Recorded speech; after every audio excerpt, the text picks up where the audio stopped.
Good evening, everybody. Hello. I've decided. Wait, my favorite quote that I have from this thing, because I pull little quotes from you, is I don't know when it was an early one, but you're like, "You've lost all video." Oh, I don't know that. I was expecting you to go, I'm Ralph, I'm Jason. We're going to do that right now. Okay. Good evening, everybody. I'm Ralph. I'm Jason. You're watching Repulsive TV. Thanks for tuning in again to now I'm going to bump it up from 29 to about, seems like 43. We're getting there. We're getting there. We're going to have to buy more shirts. Yeah, I didn't see how many names. Did anyone actually respond? 3. Brennan Jones. Who else? Elodie, I think that's it so far. So that's shockingly shy of the original print run we were hoping for. So this is gonna be cheap. I'm glad I said I'll pay for half of it. We got no problem making that run. We have to buy it through. Do like Cafe Press or something. Yeah, and it's gonna cost like $40 a shirt. No problem. Worth it. You guys are worth it.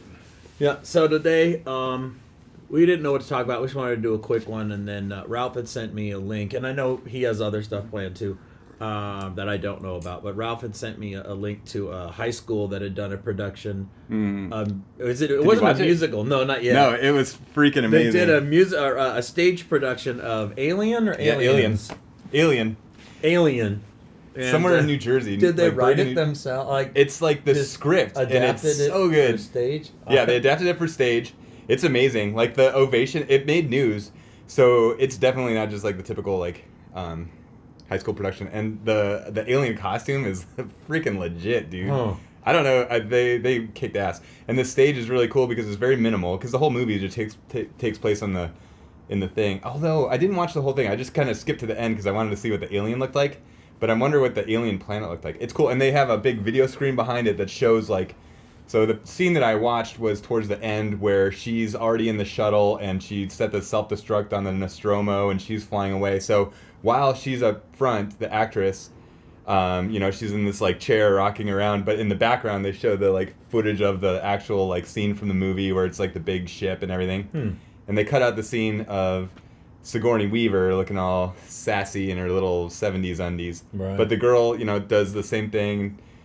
She luckily has boy shorts on, and then then the alien comes out and she shoots it with the harpoon or whatever, kind of like mimics shooting it with the harpoon. Then it goes out, and then on the screen where it like floats into the thing, and then she hits the thrusters or whatever. Oh, okay, it's amazing. So and their music is really good, solid. It's like they had some dough behind it. I don't know who put the money for it or if they just made do with what they had, but it came out awesome.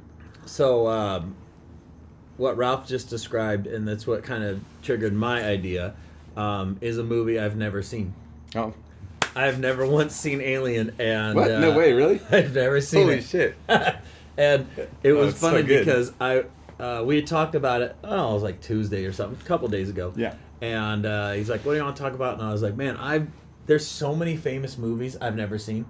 And I was wondering if I've seen enough to where I could...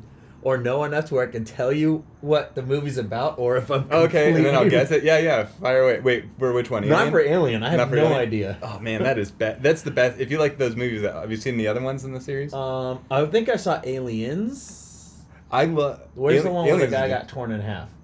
Aliens, where Bishop the android gets torn in half. Yes. Lance Henriksen. Yeah, that's Aliens. I saw that one at Stan Winston's place. Cool. At Digital Domain. Because the guy that I did a show with was working there, and we just went and sat in their screening room and watched it. Oh, that's pretty awesome. Cool. I didn't really pay too much attention to it though. That's good. That one, a lot of people it's their favorite, but that one's more of an action movie. The original Alien is like super scary? unique.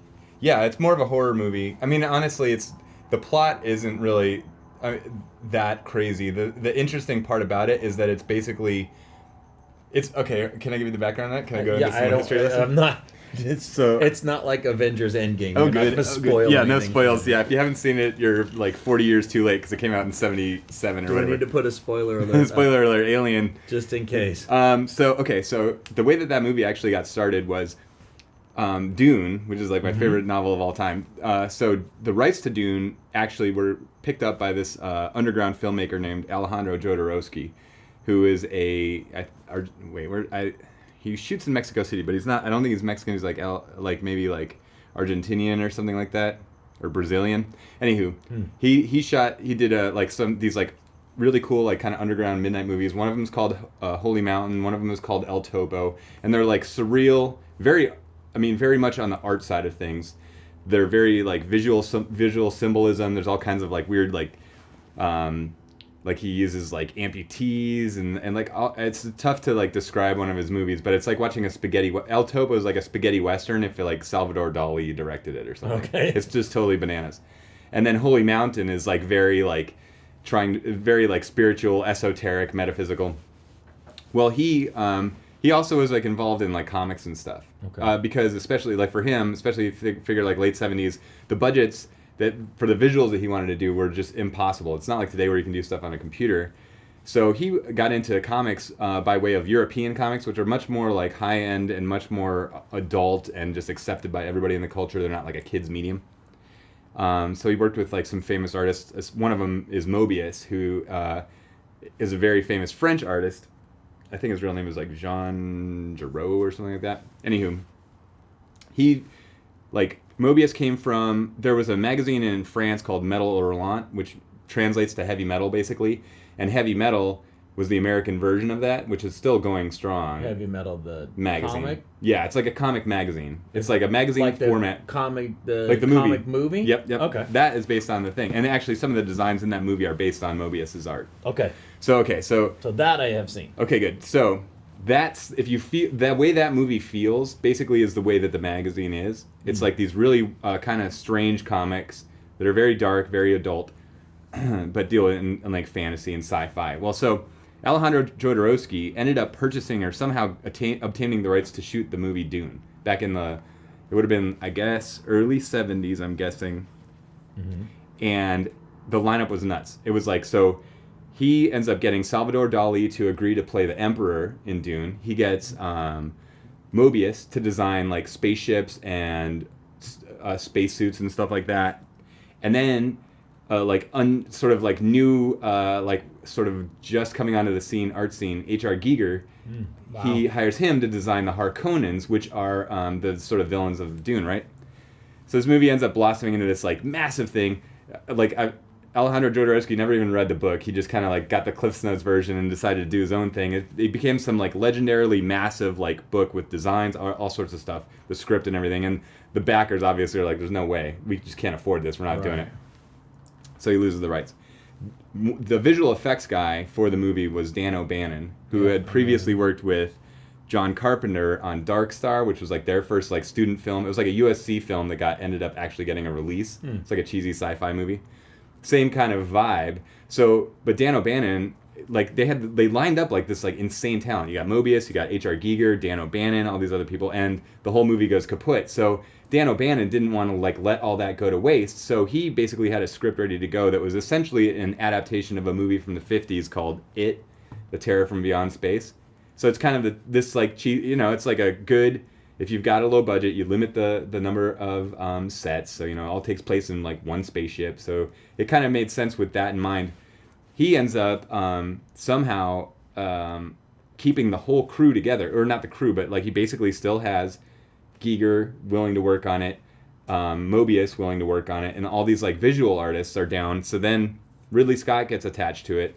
They take the script, and essentially it's just like a really like kind of not very like complex plot. It's like there's this spaceship that wakes up and they get like a distress signal from this planet. They go there, and then they somehow alien gets on board and kills the crew. It's like pretty basic Jaws. It's like Jaws in space was the way it was billed.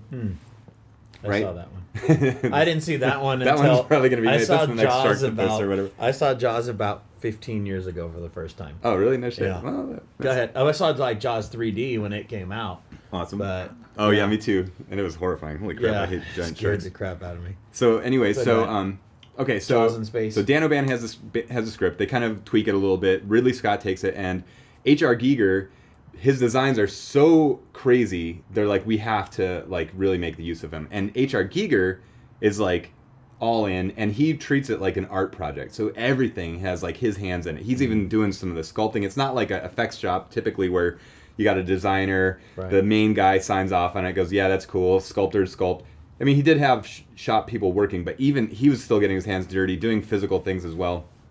He designs not just the alien, but almost like the whole life cycle of it, where it's like an egg, and the egg has like this vagina opening, and from there pops like this thing that goes on your face and deposits an egg, and then it pops out of you, and that becomes another one. Yeah, the face hugger. Yes. And in the original movie, the original concept is you never see what he does with the victims, the alien does with the victims. Okay.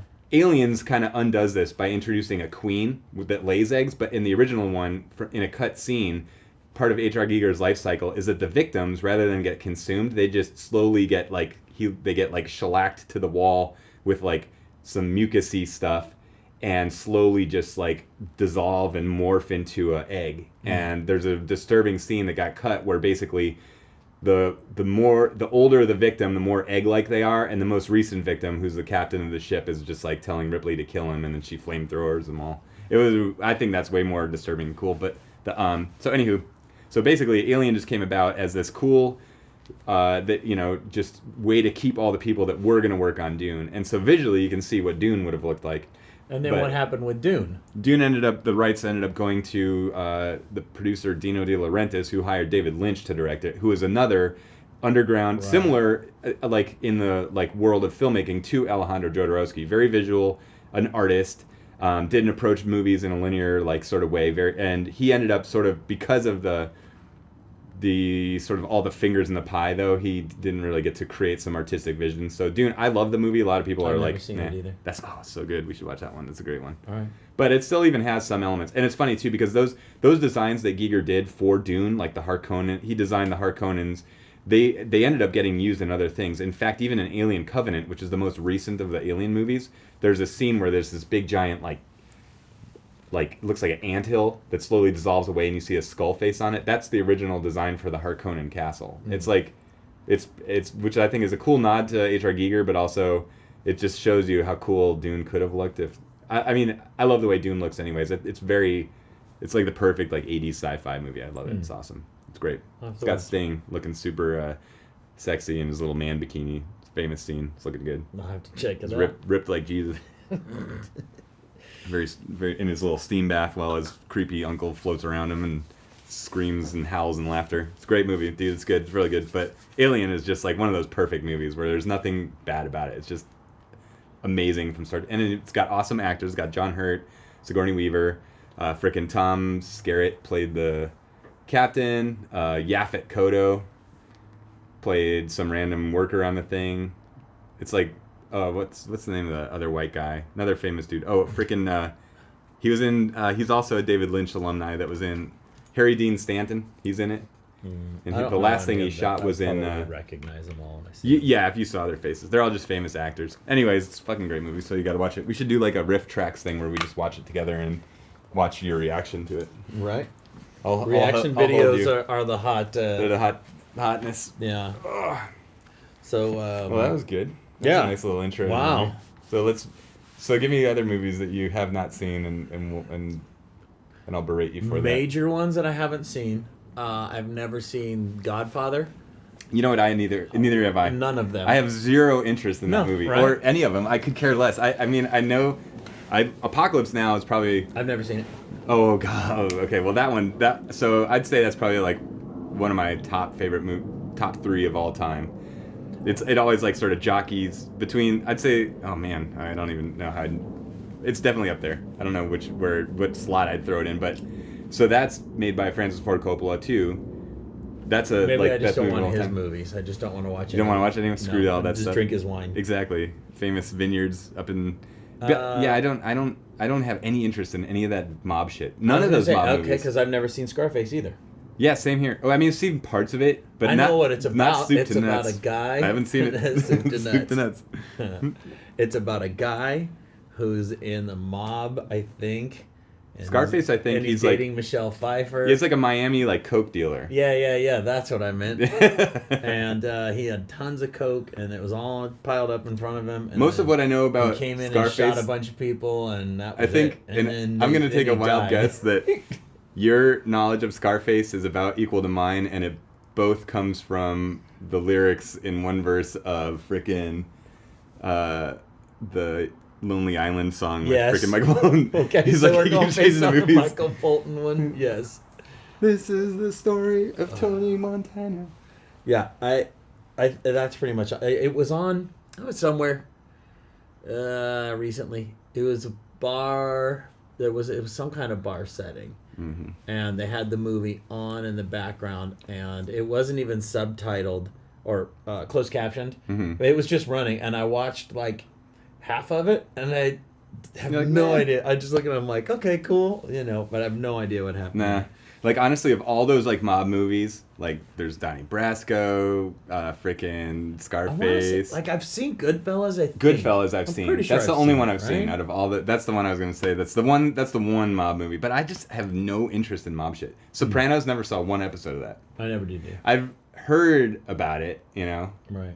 but It's just not... I don't care. I'm not Italian, I true. like spaghetti. That's about as far as I go. As far as my toes dip into the pools of beautiful Italy. I've been to Italy. Yeah, I'll be there Yeah. in a 30 some odd days.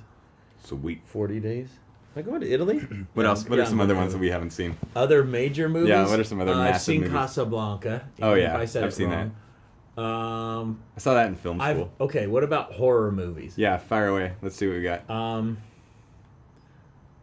Well, I had never seen Jaws up until about 15 years ago.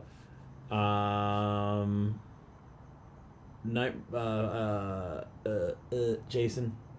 Friday the 13th? Friday the 13th. I don't know that I'd seen one complete up Oh, until really? Jason Takes Manhattan. They're all like super boring, but I've seen them all. Jason Takes Manhattan's great. Now, when I was a kid, I saw Friday the 13th Part 3. The 3D one. So And it the only constantly reason I keeps saw it- pointing towards the camera with like knives and stuff. Well, the only reason I saw it is because everyone told me everything that happened in it, so I never So you didn't- saw it, but I could tell you everything that happened in it.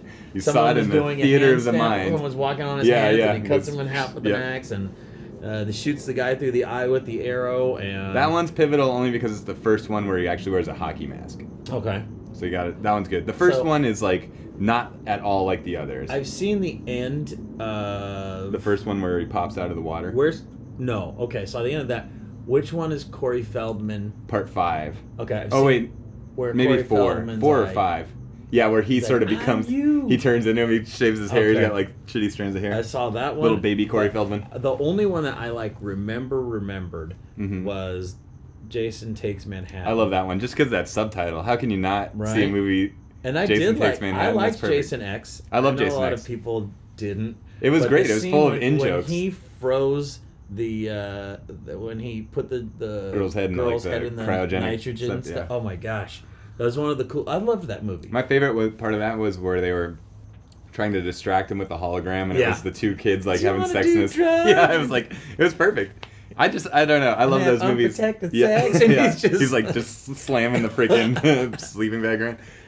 I love those movies. I love the Nightmare on Elm Street. But there's one Nightmare on Elm Street I've never seen. Number 5, The Dream Child. I've never seen that one. I've seen that one. Is that the one where It's where he's gonna have a baby, or like he's where- basically like where gonna be born Nico somehow. or something. Hughes? Is that the one he's in where he had the fingers? Is it the one where I don't know. what's the main girl's name? The character name? Heather Locklear. Or No, in the I just- first one, the the girl's name in the story? yeah, Oh my god. Nancy. Nancy, yeah. Oh, good memory. Yeah, is it the one where she's like the mom? Yeah, where she's and gonna and basically Nico be- Hughes is the kid. Could be. I don't know. I don't You know. know who he is, the kid from Pet Sematary. No. Oh, really? The little Yeah. mean kid? Yeah, The evil reincarnated the kid? little one. Yeah, okay. Scary. And he like taped steak knives on his hands. Mm. I don't remember which one that is. Maybe. I remember Nightmare on Elm Street 1 ruined me. As a matter of fact, That was the It's scariest Oingo movie, Boingo. hands down, of any movie I've ever seen. yes. Have That- I told you? because I, of the I age told you are my when you story see with it. right? Uh, So it's 6th grade, and we're doing the we did. the Where it was like rockathon. it was Yeah. like you were like frozen in the chair and couldn't get up because you Well- were so scared. It was like at a school thing or Yeah, something. and we had to rock in rocking chairs all night, and you got sponsored for it. And the 8th graders were watching over there, and Mm-hmm. I could only see it and not hear it. And it was on a kind of an older TV, so it made it even scarier. And then like I was eating a giant bag of Skittles, and drinking a 2-liter bottle of Pepsi and eating pizza and That's memorizing and writing down the lyrics to Just Another Day. Awesome. So Awesome. Cool. Forever, Just Another Day triggered that. I love that. Like, I love those like synchronistic little like. Up until like a couple of years ago, I couldn't listen to it because it's just not. I couldn't. Matter of fact, my brother and I and Chad and I went to a concert the other night, and on the way back we were listening to Oingo Boingo, and Just Another Day came on. And my brother's like, "Oh, you gotta change it." Like it's still. I'm like, "No, I'm good." But it took me forever to I just hear it, and all of a sudden I would just remember everything about it. So yeah, that movie is. If you're young enough, and I guess it's like definitely a product of the time because it looks cheesy now, but man, that movie was just like it was so scary. Like it would make me like have a hard time sleeping well into my like teens. Just certain nights you'd be laying there because it's like so terrifying, the idea that it's like in your dreams. So I don't know, it's so scary. So good. Ugh. That is like some primal fear shit. And then the other one, I don't even know if I could watch it again. The other one that scared the crap out of me, and it's so not scary at all, is Night of the Living Dead. That movie just like traumatized me. The one that scared me. Or Salem's Lot. I had a babysitter that made me watch that when I was like 6, and that like fucked me up. The same babysitter that made me watch freaking Kiss Meets the Phantom of the Park. Right. And oh my, like the werewolf things in that movie scared me. Just everything about that vibe. They were kind of gross anyways. Yeah. I mean, they're just some dudes in like some shitty werewolf mask bouncing around on a fucking roller coaster. But as a kid, the like, when I rewatched it finally was, it was like way later in high school when they had like video stores in the mall. And I saved up and bought the video cassette for that movie, which I wish I still had. Because the cut of that is different than the one that they put out. Like Kiss, of course, being Kiss, they're like, fuck Ace and Peter, we're going to erase their songs off there. So like the songs that are in there that were there, I guess like they changed some of them, which is lame. I mean, if you're going to remaster that movie, you might as well fucking totally. You should do like a George Lucas-y, like put it out bump and up the effects. Money off of it. I know, they hate that. They hate the coolest shit. They hate that movie. They hate Elder. Bothered by it. Kiss Meets the Elder is the greatest thing ever. If Gene would just embrace his cheesiness, they wrote it. They still act like embarrassed about this all these years later. You'd think they'd just finally be like, no, fuck it. It was the 80s, dude. Who cares? Bob Ezrin was snorting mountains of fucking cocaine, and we thought it was a great idea, and we fucking did it, and it sucks. But they still act like it's 1985, and the fans are like, that's not real. Ooh, I caught it. I can feel him shaking in my hand. Should I kill him or thumbs up, thumbs down, Gladiator? Let's let him live. Oh, nope, lied. Didn't catch him. It's all just like your magic trick. It's a magic trick. I made him disappear. I actually watched Z Nation the other night, and I think we're good. Mm-hmm. Are we at 22? 22. Okay, good. I watched Z Nation. I'll talk this real quick. I watched Z Nation the other night, and it's a zombie show, and I know it's like on its 5th season now, so I thought I'd get into it. I started the first 3 episodes, something like that. I actually had to jump onto my bed. Ooh, nice. I had to do one of those. I'm like walking through with my cell phone on, like lighting my way, right? There's somebody going to grab you underneath. But I was doing this because I was afraid, you never know where they're at. And I don't know why it weirded me out. I was just trying to walk down the hallway. I was just like, my God.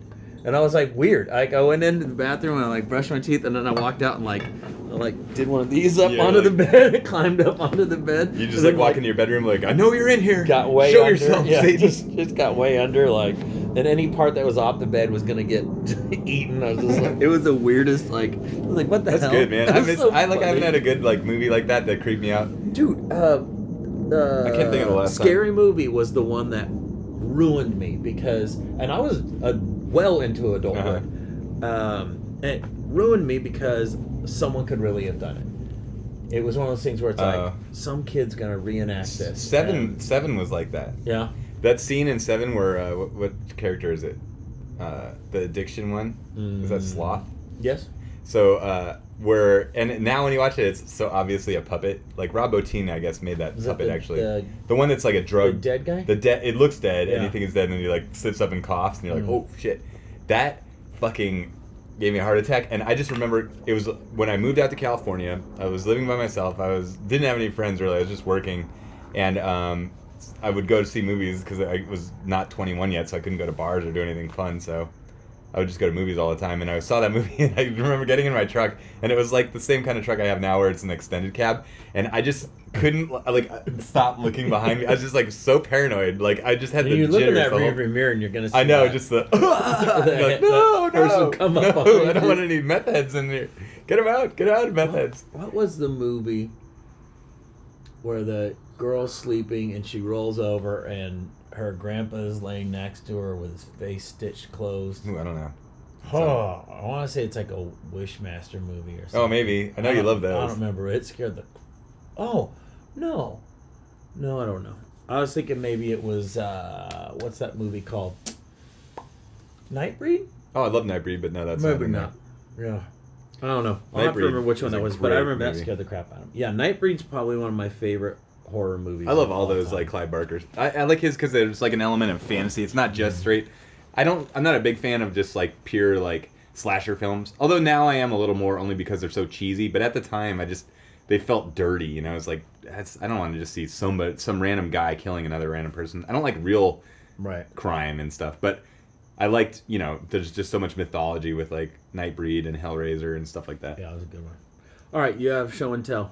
Show and tell time. All right. Should we pause it? No, we're good. No, you got 5 We got minutes. 4 minutes. First thing.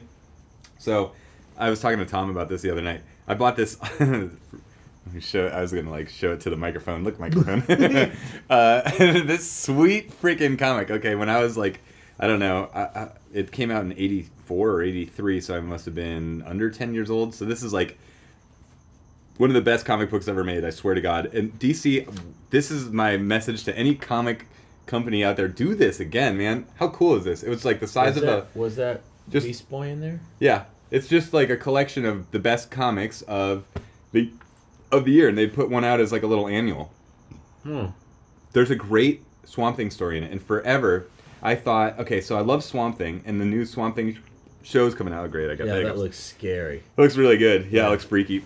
Well, the OG series, right up to I know. There you go. Isn't it? The art's awesome. Steve Bissette, he's my favorite. I mean, Bernie Wrightson kind of designed the character and had a phenomenal art style, but Steve Bissette I think is the Swamp Thing that I really love and associate everything with. And Alan Moore is a writer that is famous for being associated with Swamp Thing, but he really pushed it into like a hippie category. And I thought that it basically went Swamp Thing, and then Swamp Thing got discontinued. Then it came back as Saga of the Swamp Thing, and I thought that's when Alan Moore started. But he didn't really start till issue 20 or so. So there's this full 20 issues that are the Swamp Thing that I like, and one of them is in here, and it's one of the coolest stories ever. And then there's also a Legion of Superheroes, a Batman.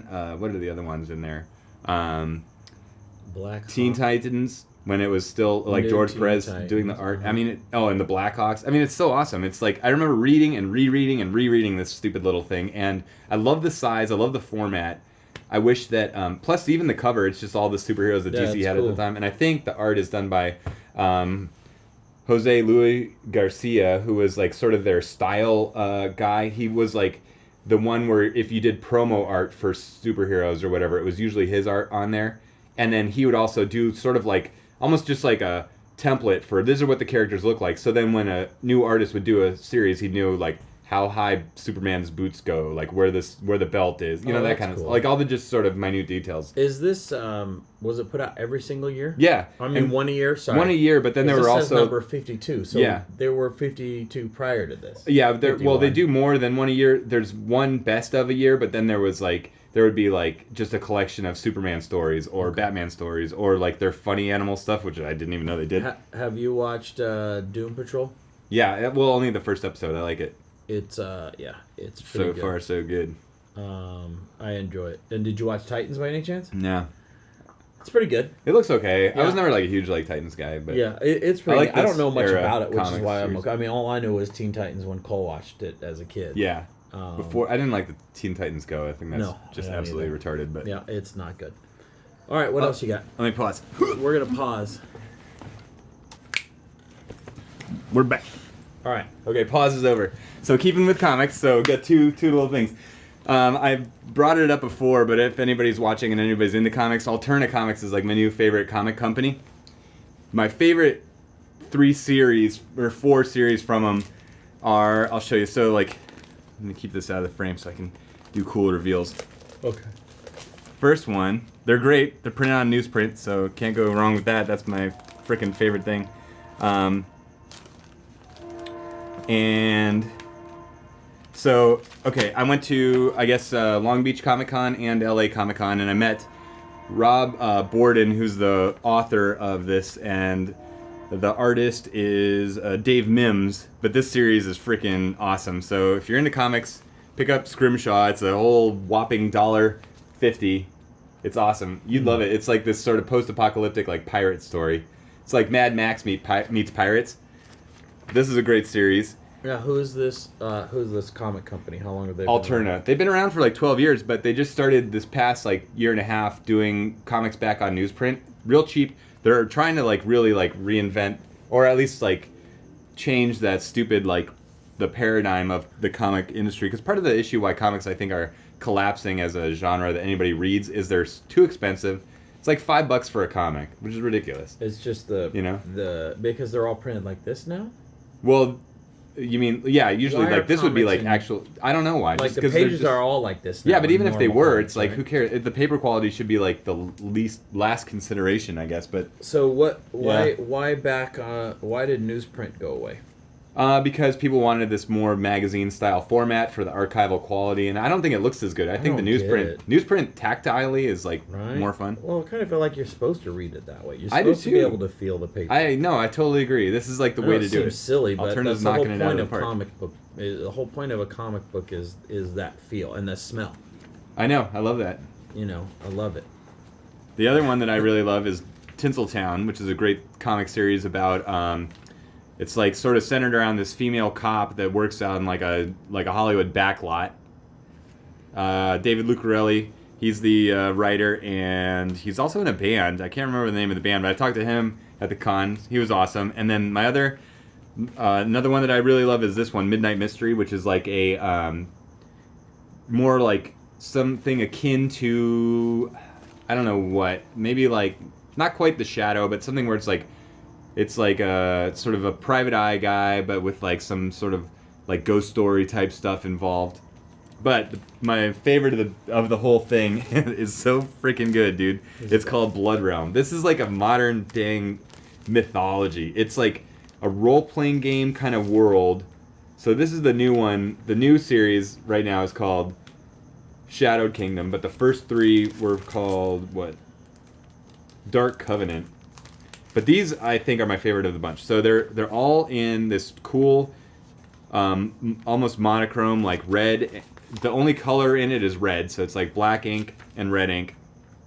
And there's this whole established, like the guy that does it, he like includes like little bits of sort of like kind of history about the world, and he includes maps. Like there's like a map of the world and everything. It's just so great, man. It's so cool, and it's like the ultimate. I think this is like I talked about like Mortis last time, so this is like what visually I think would deserve a They all have the same cover for the most part. Or the similar pattern, same color that scheme. That's yeah, cool. I know. actually like Isn't that that cool? a lot. I know That's it's very really graphically interesting, and I think it if this had like a dungeon synth soundtrack, it would just be so great. Sounds like they need one. There you go. So I have a question then. Yeah. The artwork in these, Mm-hmm.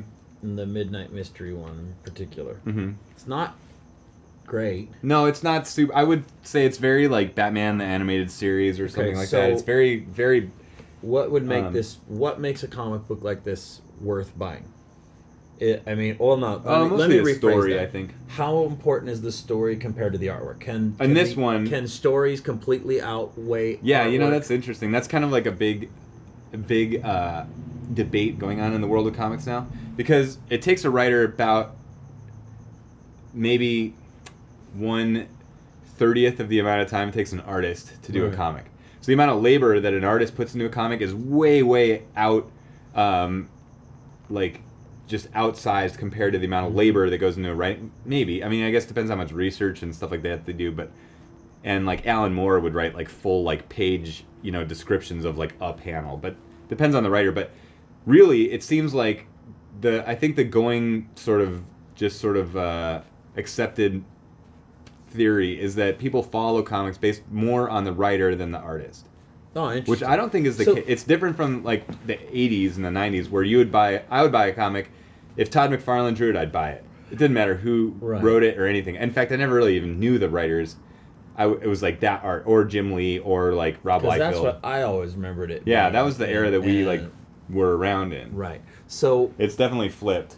So when you're getting nowadays in something like this, these comics are obviously, I mean, they're good quality, but yeah, is this considered a pretty major company, or is this? No, they're definitely a little indie. So they're coming up. I mean, they've just like exponentially blown up since they started doing this. Because but I was wondering, they're still like not a major player yet in the industry wide. It's still all DC and Marvel. Right. Image coming up behind that, and Dark Horse behind that, and after that, it's like the like the fall is like a joke. It's like so small. So how much money can you make doing independent stuff like this? Is there money to be made? Yes, but there's not through the classic version. Like this style, you're not going to make much money. But crowdfunding. I should have brought. I'm going to do a whole episode on that. That was going to be my next. Dude, so because you could build a following. Oh yeah.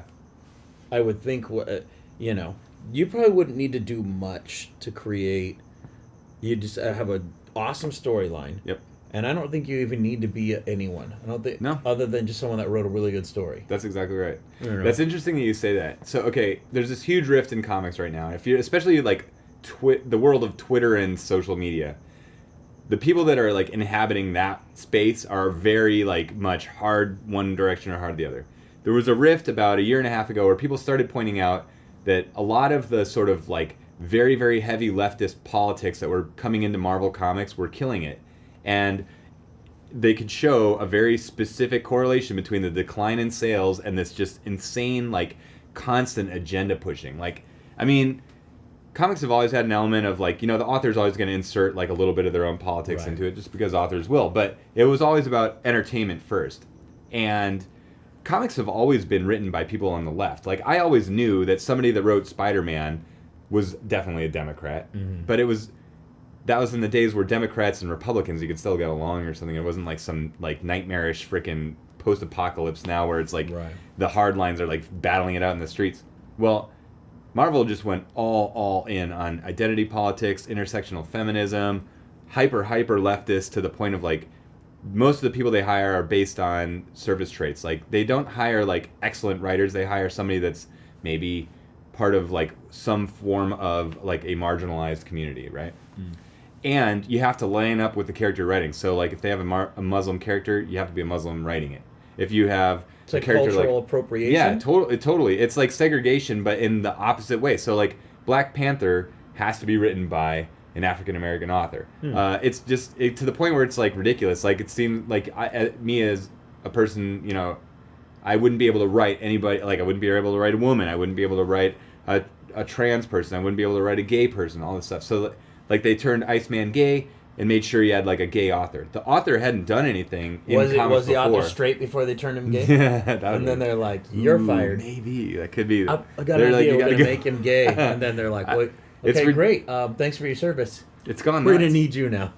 Yeah. I mean, basically, it's been, like, this weird, like, service trait hiring thing. But so, anyway, so a lot of people, like, from my era and stuff, the guys that really spend the money on comics, like, I was, like, $100 a month easy.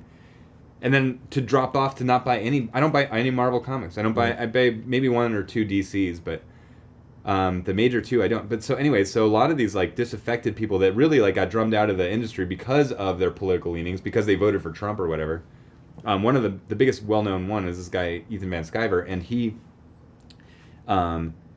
crowdfunded one issue of a comic book. It was a cheesy comic from the 90s called Cyberfrog that he did when he was an indie guy. Then he became a famous artist that did like Green Lantern, he did the X-Men, he did a bunch of other stuff, and then basically got kicked out, blacklisted from the community from the industry because of his like political leanings, because he's a Republican. He's not even like but because he's a Republican, they don't just call him a Republican. They straight up call him a Nazi. He's like constantly referred to as alt-right or as a Nazi, and that there's all these little secret Nazi symbols and stuff in his stuff, which is completely just like manufactured. But they say it so often that they've basically destroyed and salted the earth for him getting a job again.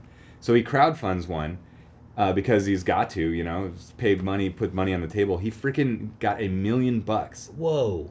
In Indiegogo, and to do a comic book. One comic, yeah. I bought it. I bought an issue of it. It's coming out soon. And another one, the whole sort of like rift where it became what's called Comicsgate, you know, because everything's a gate, right?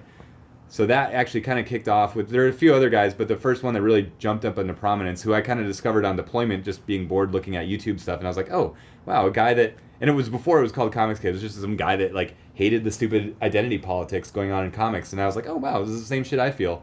Same age as me, you know, had the same, and I'm like, oh yeah, I totally get it. And then he instantly is a Nazi, transphobe, misogynist, homophobe, like every possible, you know, racist, all this other stuff. And he's just some dude. He's like an ex-Marine. He like makes his own comics too. Total average Joe, you know, just generic guy. There's nothing really interesting about him. And he's not racist.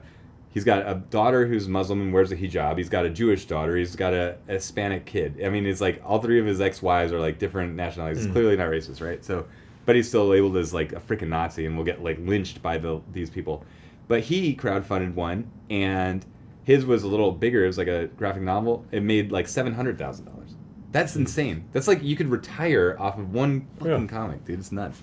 So that's where like the people that like, obviously, it's not just like random people buying it's people that are ideologically like, yeah, I want to support this because I believe in this side of comics more than the crazy stuff happening. But you can definitely those guys definitely made a living at it. It's pretty bad that we're to the point where comic books are political. Yeah, everything is. Where you're divided over them. It's having the completely. Same thing. The entire anything of entertainment is being split. It's being fissured. Avengers, for instance, is being torn apart by the sort of like, you know, hyper leftists for not being gay enough, not including enough. I mean, it was the first time they actually acknowledged like gay people, because there's like that scene where Captain America's talking like in a counseling thing and it was a gay guy. Right. So, but it was like they're angry about that. They're angry that like Captain Marvel didn't have enough screen time. They're angry that like there's also, I mean, it's all, you're angry about everything. It didn't do enough to advance women's rights. It's like a freaking movie. But yeah, then why don't you write the movie? That's what I'm saying. Yeah, what movie do you want to see? No, it's just close your eyes and make that up in your head and enjoy it.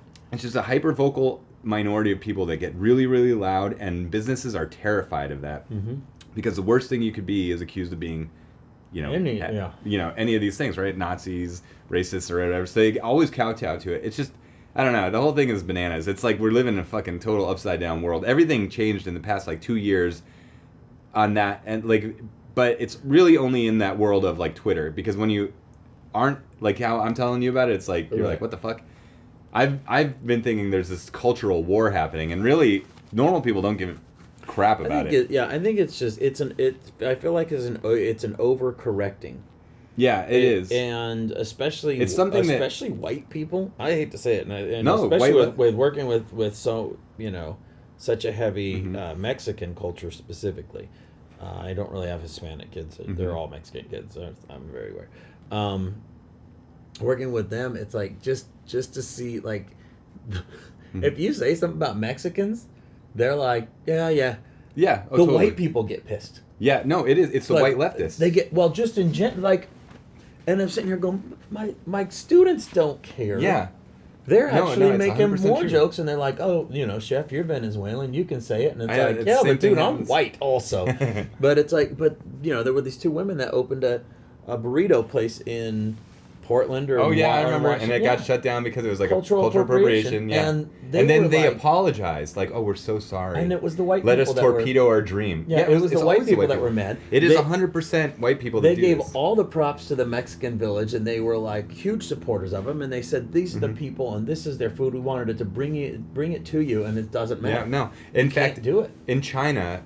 because China doesn't put up with this shit, and Asia, like Asian cultures, do not get into the identity politics nonsense. There's even like a term, I can't remember what it is, but they have a term, and the term essentially just translates to white leftist, because it's not like regular people don't give a fuck. It's just the white people on the left that are championing these causes. And look at Antifa. Anytime you see any one of those rallies, it's all white people. You maybe one or two people of color, but it's like they act like they're like they have to stand up for the people of color because they don't understand that they are the racists. They're the ones that think that like black people and Hispanic people they can't possibly do anything on their own, so we have to do it for you. We've got to stand up for you. Well, they're the ones that champion this like nonsensical notion. It's because they're white and they can get. Yeah, and they have this weird I'm guilt. White, they'll listen to me. Right, no, that's exactly Hold right. on, I got this Yeah. one. No. I think it's also just that they just don't hold them in the esteem that like they can't make it on their own merit. So we have to allow them some things, and it's like that is like literally being racist and thinking that they're somehow beneath you intellectually or in abilities. Anyways, I hate that shit. So Alien. Yeah, so back to it. Wait, I don't do the rest of my show. We've gone. We've finally dabbled into this crap. This has been something that's been eating away at me forever. Is like the whole identity politics crap. But I brought something else. Holy, cool. These bad boys. So one of the other things that drives me crazy about Endgame and all the Marvel movies is who like you ask anybody on the street who created the Marvel Universe. Stan Lee.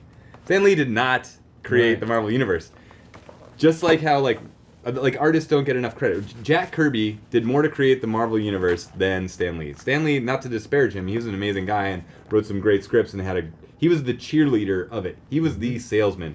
And he would dialogue and do some writing. But all those characters, and the other thing that kind of irked me at the end of Endgame is it says, based on characters created by Stan Lee and Jack Kirby. Okay, cool. So now they included Jack Kirby, and this is his artwork. He's the artist that came up with Thor, Hulk, Iron Man, Captain America. Stan Lee had nothing to do with Captain America. Jack Kirby created Captain America back in the 40s with another guy named Joe Simon. Stan Lee wasn't even, doing anything with him at the time. Too many characters to mention. I guess pretty much. Oh, Ant-Man, Wasp, all those characters. Pretty much all the major Avengers were created by them. But then they don't mention any of the other people that created the characters. Like all the Guardians of the Galaxy were not created by them. Groot was created by Jack Kirby. Rocket Raccoon's created by freaking Bill Mantlo, and I can't remember the artist. I think maybe Gene Colan or something. Freaking Steve Ditko is the artist that created Doctor Strange, Spider-Man. You never hear about him. Every time you hear about Spider-Man, it's like, oh, Stan Lee made up Spider-Man. Steve Ditko pretty much plotted, like, he finally, like, had to fight and get a writer's credit because he was so pissed off that Stan was taking so much credit for the character that he was like, dude, I'm writing this. And basically the way that the Marvel style of making comics worked was that the writer and the artist would come up with, like, a plot, and, they'd be like, and then the artist would just run with it and draw the whole frickin' thing, just minus the dialogue balloons, and then Stan would go in there and do the dialogue. Right. And so sometimes it would change the whole meaning of the thing, and they'd have like little like battles about like, wait, don't have them say that. That negates something that happens later. But really, the actual meat of the work was always done by the artists in Marvel. And so Jack Kirby and Steve Ditko did more to create the Marvel Universe than Stan Lee ever did. But Stan Lee gets all the credit, which, it's no knock on Stan Lee. I love Stan Lee, but I don't know why the studios or why nobody else like educates anybody in like how all the other people like did a ton for that. Huh. Yeah. That's funny. Yeah, I mean, he's always been the face of Marvel. Totally. And how long has he technically been, how long would you say he's been known as the face of Marvel? Since very early on. Because when did Marvel begin? What Marvel really like began, well, it's got like it sort of like has a little bit, it went through changes and stuff. It started, originally Timely were the characters that became Marvel Comics. So Submariner, Human Torch, Captain America. Before, but then that turned, so Marvel proper really started in the Silver Age with Fantastic Four #1 in 1963. And then and Stan Lee and Jack Kirby created those characters, right? So Stan Lee, because a writer, you can write a comic in like a day. It takes an artist about a month to do a comic, right? So he would write multiple comics, so his name was on a bunch of them. And his sort of flavor, and I mean, he really did have a unique like sense of humor and wit, and writing style was very like pretty elevated. It wasn't like little kid stuff, you know. It was like almost Shakespearean when it came to like Thor and characters like that. And but so he did have his stamp on everything. But then after, so he wrote tons of the main characters. He wrote like Fantastic Four for years and years and years, and really stopped he backed away from the writing side of things when Roy Thomas kind of came into the picture. So right around the like late 60s, so from 63 probably like the end of the 60s, he was still writing actively, and then after that he became the editor-in-chief of Marvel, and really he would just be, you would still see his name everywhere because it would be like Stan Lee presents Marvel, you know, Captain America 360 or whatever, and then he would do these little things called Stan soapboxes where he kind of like wrote to the reader, and those would be published in all the comics. And so as the editor, he sort of oversaw everything and would still like contribute with the soapbox stuff, and but he wouldn't really like write a regular ongoing series. All right. But he was the face definitely of Marvel since like the get-go, pretty much, because that was like why Jack Kirby would have a falling out with him later, and sort of he even made a parody character about Stan Lee when he went to DC, and he created this thing called like the New World, which is like where Darkseid and those characters came from, and he had a character called Funky Flashman, which was just this like total like over the top, hyperbolic, just like showman character, and it was based on Stan Lee. It was like a dig. Okay, a little more show and tell. I talked about the AFI record that came out last week. Last week. This is the new EP by AFI. It's called Missing Man. I don't know if I like it yet. So far I like Trash Bat, but feel the cover. The materials used are awesome. It's like plastic. Yeah, and then pull out the little like acetate sheet. That I think is cool. So if you like AFI, it's worth picking up. It was produced by Jade, the guitar player, which is kind of cool. So I think they're going indie again. I guess they're not on whatever they were on, but they're all indie. Wow. It's pretty cool. It's interesting. And then finally, the last thing I wanted to... this I didn't really care about it. I was going to talk about it, but so 39 years ago, this album came out. One of my favorite Alice Cooper albums. And actually, I wanted to talk to you about it, too, because when we were talking about New Wave stuff last week, this is Alice Cooper's New Wave album. It was like Devo hit the scene, and he even name drops Devo in the song frickin' Model Citizen. Or no, is it Dance Yourself to Death? He's talking about somebody's like parents that are like, you know, doing Quaaludes and stuff, and one of them wears a high-tech Devo suit, and I was like, oh, that's awesome. It's not really a dig at Devo, but it's referencing Devo because it was just such a cultural like phenomenon. But Alice is like super like all new waved out. I've seen that picture before. It's a good one. Yeah. This record is one that I think you would enjoy as far as it's Alice Cooper, but it's Alice Cooper doing new wave. Okay. Classic. Clones is on it. That's the song that I love the most. Yeah. This I brought because I wanted to talk to you about it, because this is what I was thinking of doing for the new album cover. I want to do something akin to this, where it is a photo collage kind of thing that has little hints about what the album is about. So I wanted to design something when we do the new one. By the way, did you hear the like little clip that Tom sent? Yes. Over the group message? Yes. We were doing like freaking blues guitar like lead solos like crazy on that song. Is that a brand new? No, it's one of the ones that we recorded back when we started recording this album. So for but it was just one of those ones that did not I didn't really focus on lyric writing because I was kind of like, I don't really know if this fits. But then the more I listened to it, the more I'm like, this is actually pretty cool. It's like very like drop D, sludgy. What are we at time-wise? We're good. 53. Perfect. So Tom and I were hanging out, and then we just started like recording. Like we were like, no, we would go here as like a cool like bluesy solo. So then we just started like piecing together this solo, and it came out really cool. And then there's like another part after it that he didn't send, but that one's coming together. But so that record, so we're working on a new record still that's almost done. And cover-wise, what I'm thinking is doing something akin... Oh, this is the other thing. So talking new wave and stuff too. Gary Newman replicas. But this album is another great example. These two are like sort of what I want to do album cover-wise. And we need to sort of brainstorm how it would look cool. So if anybody has any cool ideas, let us know. But see how it's like a photo collage? Like the album title, Lace and Whiskey, it's like it's done up as like a paperback cover. And then you have whiskey, you've got lace, you got guns, bullets, but there's like little sort of hints in the song from the song lyrics in this, and he also did it definitely with like from the inside. But this one's a great one too. So this one's Replicas by Gary Newman and the Tubeway Army. So you got him looking out the window. One of the songs, Down in the Park, which is like one of my favorite, like it's my favorite Gary Newman song.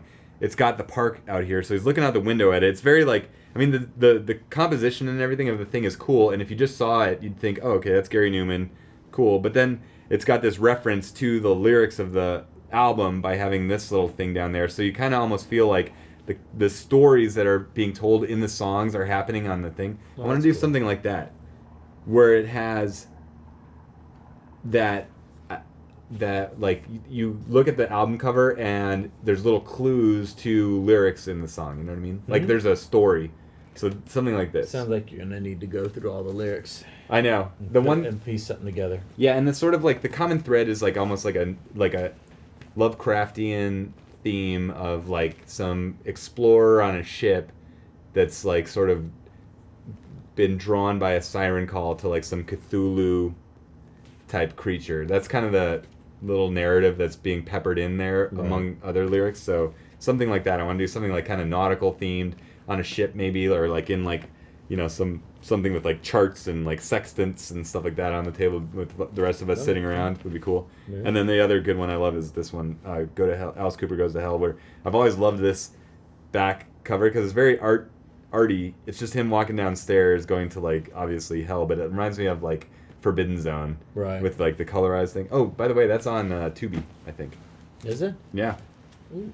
They have the colored version. They can't find the black and white one. Why do they want to do the color? I guess the colorized almost adds to the sort of wackiness. But I have the black and white one on. We should do a just like sit around and watch Forbidden Zone on screen and just do it and just sort of put our heads in the corner and just the reactions and talk about the movie and how great it is. Right, I'm fine with that. A little viewing party. That's it. That's all my show and tell. Big news coming up for those that are still watching. Next, I didn't want to talk about it tonight because I was being kind of secretive, but the album is done. The pressings exist and they look freaking cool, man. Yeah. I saw a super picture. Green splatter. Craig really. Craig did a freaking awesome job, and records are the sleeves are being printed as we speak, so they're taking a little while longer because they're a gatefold and they need a little extra time, but it's coming soon. So I think we're gonna put pre-order stuff up. I was talking to Craig about it. We're thinking maybe in a couple weeks we'll introduce a pre-order site on his Bandcamp, and then the actual physical release should be ready by like mid to end June. So that's awesome. Stay posted. It's gonna be great. Okay, I guess that's it. I think that's it. Well, thanks, Jason. Sounds good. It was a pleasure talking to you. It was a pleasure listening to you. I definitely occupied the convo because I was very. It's been known to. I do that. I've spent so Let's many. do next one. Let's just. I'm just so gonna many let years you. Of so much of our early years were spent with me talking. It's your turn. Next time it's your turn. Let's do next episode is gonna be Jason Run. Jason delivered. I'm just gonna sit here and sip away and just enjoy. Or next time we bring someone in, put them between us, yes, and just don't talk to them at all. I won't. I just won't even acknowledge them. We just talk over them the whole time. I'll just sit on my cell phone the whole time, like. And then when you ask me a question, I'll be like, yeah. And I won't have any idea what you're talking someone sitting between us. Yep. That don't even acknowledge them. Do it. Yeah, that's true. Just make them sit here. I think we kind of did do that with Tom. Yeah, it was funny. I think I was in the middle with Tom. All right. Yeah. All right, cool. So enjoy what you're probably watching as a puppet show, I'm guessing, in some aspect or not. I'm sure there is. Yeah, enjoy your weird stock footage festival of sights and sounds. I don't know. It looks like everything's flashing red, so I think we made it. Awesome. All right. Have a wonderful night. Yep. Take care. Bye-bye.